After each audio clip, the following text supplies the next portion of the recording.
Income does not far exceed personal development.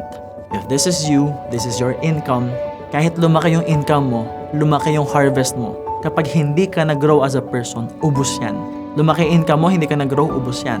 So ang kailangang mangyari, maging ready muna tayo. Mag-grow tayo. So pwedeng kumita ka ng malaki, pero habulin mo yung growth, isabay mo yung growth.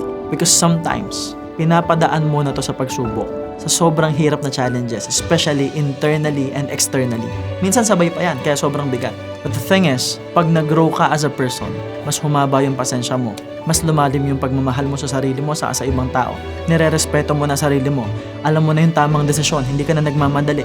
Alam mo na yung realidad. Pagdating ng pera, pagdating ng blessing, pagdating ng success, iingatan mo. Mas pahahalagahan mo.